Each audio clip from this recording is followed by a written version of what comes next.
Hi, hello, I'm Sam Harrison. I read, review and discuss fantasy and science fiction books. Today I have a review for you of The Prophet of Edan by Philip Chase, which is the second book in the Edan Trilogy. Now, these reviews are always non-spoiler. However, if you have not read The Way of Edan, the first book in the trilogy, I am going to have to discuss plot elements from that book in order to discuss The Prophet of Edan, even in a non-spoiler context. So while I love it when you guys watch my videos, if you haven't read The Way of Edan, I would go back and watch that review, because that'll tell you whether you should read The Way of Edan, and then you can read The Way of Edan, then you can read The Prophet of Edan, and I think you'll have a great time. So, what is this book about? So, in book one of the Edan trilogy, The Way of Edan, our main character, Raven, is has kind of an experience. He's like not attacked, but he kind of comes into contact with an elf, an incredibly powerful elf. And in this world, elves are very kind of deadly and powerful beyond anything that humans can imagine, and they are very mystical and mysterious. We've actually only seen one elf in both books, so we have the elf, and he comes into contact with Raven, and he or she, and the elf imparts to Raven a kind of shard of its power, and that shard of its power takes Raven from unknowingly having a small amount of magical ability, what they call the gift in the Edan universe, or the world of Jormunland, which is the continent. He goes from having this kind of modest ability in the gift to the point where it's not even strong enough that his family member, his great aunt, that he calls grandmother, she's not even going to have him trained to wield the gift. She's just going to let him live his life normally as a farmer's son. Now, Raven goes from being this kind of minor gift ability wielder to being maybe the most powerful person in the whole of Jormunland with his magical ability. Once that happens, he is exiled from his home, from a place called the Mark, which is the country he lives in. And he and his kind of adopted brother, foster brother, they've grown up together, but his brother is technically a slave, I believe, but not in he's kind of a willing slave. You have to read the first book to really understand the whole concept, and I read that 5 months ago, so it's not 100% fresh in my brain.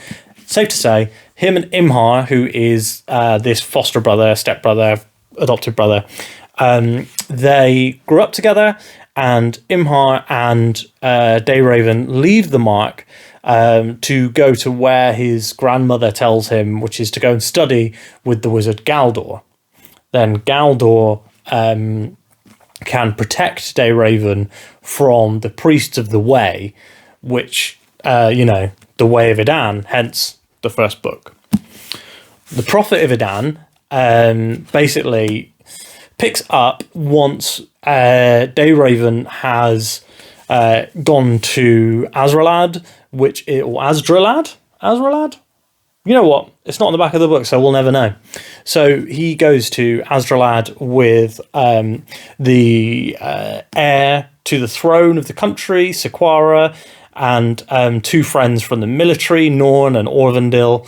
And they are there so that Raven can learn magic. And the goal of him learning magic is that he can defeat Bledla, the supreme priest of the Way, who has convinced the king of Torland, the biggest nation in Jormunland, to go to war. And Erkenwald, who is the king, he doesn't actually need much convincing because he's an asshole and he just wants power. And Bledla and he are kind of in this uneasy alliance where Bledla's like, well, I'm going to do away with this bloke when he's not necessary anymore, when I have full control. And Jurkenwald's basically thinking the same thing. Like, once we've conquered the world, I'm going to get rid of Bledler and I'm going to replace him. I'm going to stop holding this book up now because it is heavy. It is, however, if you order this from... so I ordered this from Amazon. This is the print-on-demand version of Prophet of Edan. And it is a lovely, big, floppy American paperback, which you guys all know that I love. And this is an incredibly lovely reading experience. I'll show you why. So this is my advert for the physical edition. It just stays open. You can just rest it. You don't have to hold the book up. It's beautiful. It's the epitome of laziness.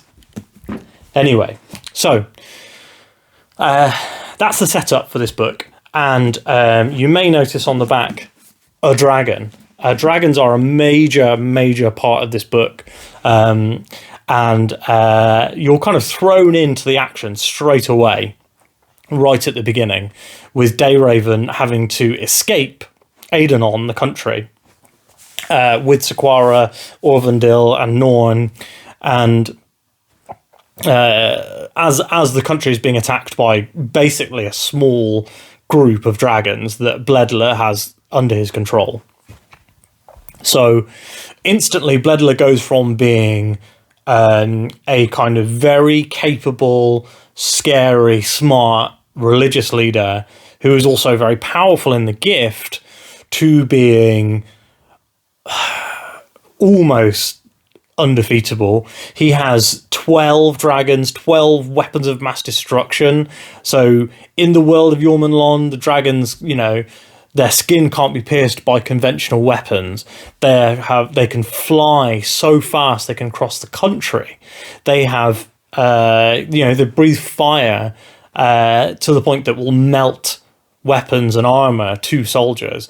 The dragons turn this conflict with Bledler and Torland and Jurkenwald from being a kind of, oh, this is tough, they've got like monsters and demons and stuff along with a massive army. It becomes basically no contest for them to very clearly be able to conquer the entire of Jormunland. And Bledler's goal is to conquer the whole of Jormunland so that he can bring in what he calls the land of the Eternal, which I believe from book one is kind of like the end of the world. Like, I think that there's some consequences there. I'm sure that if you read the books back to back, you'd have a great experience. I had a fantastic experience reading this a few months apart. So do what you will. Anyway, so we join, we start off with a fantastic action scene, and it's quite unfair, really, that Philip Chase is such a good writer. Now, he's extremely erudite in his speaking on his YouTube channel, and he seems very friendly, very nice, and he's very supportive to a lot of new booktube channels. I frequently will find like someone who's just started their channel who's got like 3 videos, and the top comment on one of their videos is Philip Chase. Now, does that make me biased towards Philip? Honestly, maybe, because he's so nice. But I don't think that you could read this book and not come away with an excellent opinion of it. Now, this book is much more action-oriented than the previous volume, than The Way of Edan, and that shows really, as I was saying, it's unfair that Philip is such a great writer, and a lot of that is because he's proven now that he's also an excellent action writer. He's an excellent character writer. He's an excellent plotter. So, real shame that he's so good at everything. And this book, I feel like this book is a genuine step up from The Way of Edan. Where The Way of Edan didn't suffer with what I sometimes expect from first novels in fantasy series of having kind of, like 100 pages where I'm struggling to really connect because, it's not written for you to instantly connect with the characters and things like that. I actually felt like Way of Edan did connect really early on, earlier than you often see with fantasy stuff.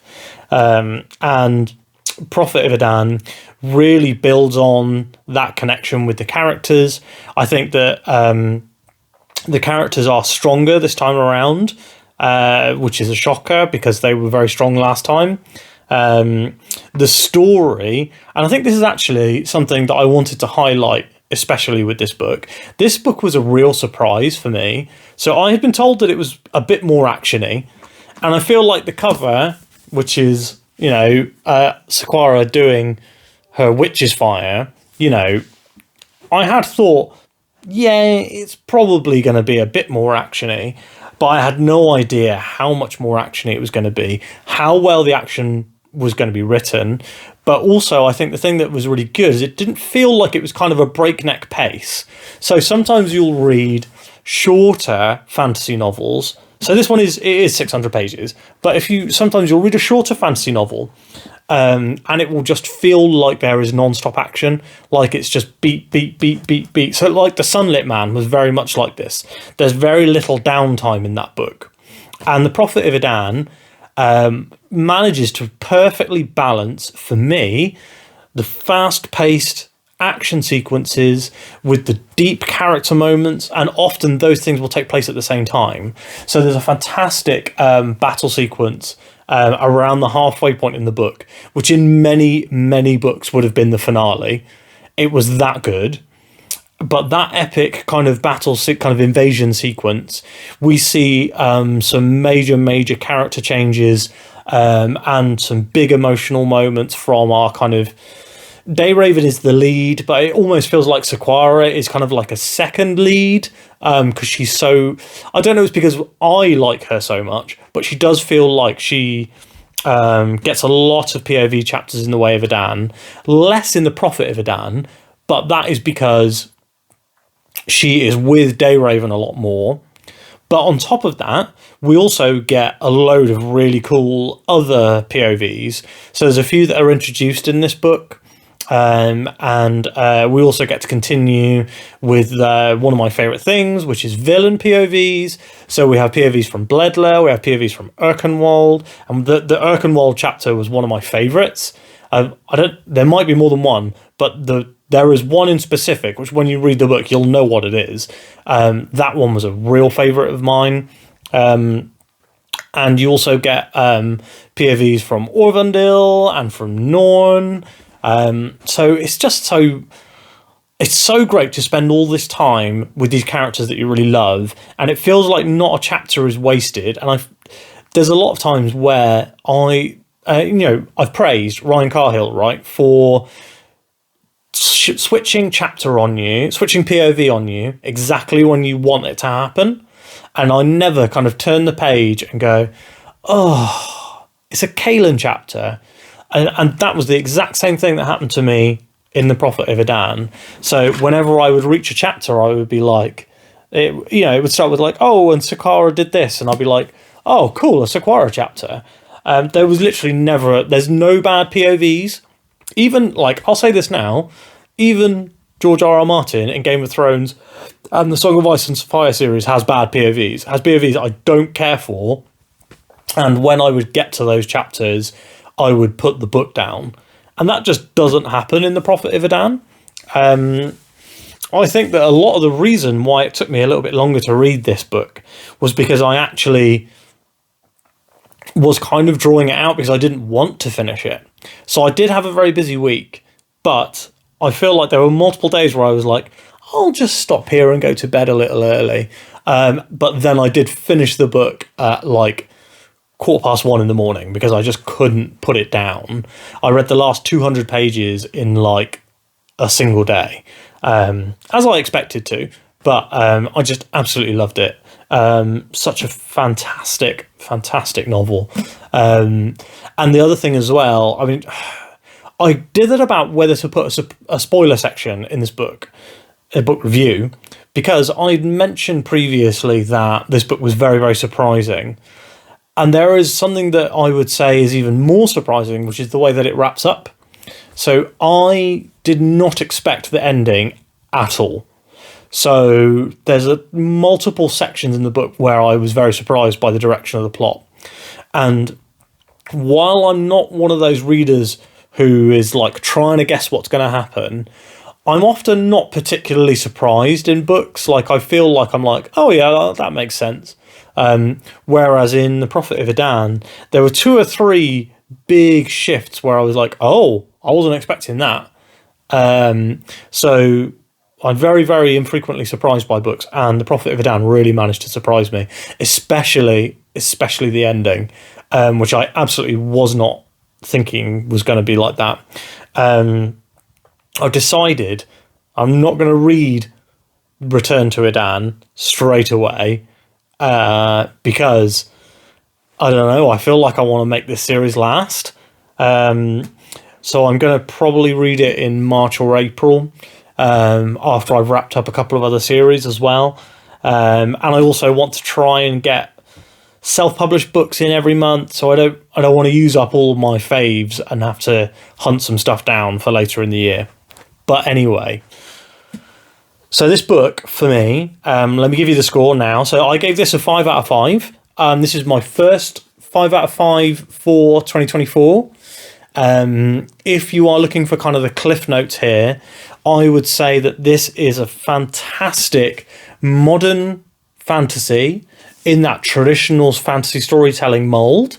It has incredible action, it has lovable characters and hateable characters, and it has an incredibly surprising ending and multiple surprises throughout the book that I genuinely was not expecting.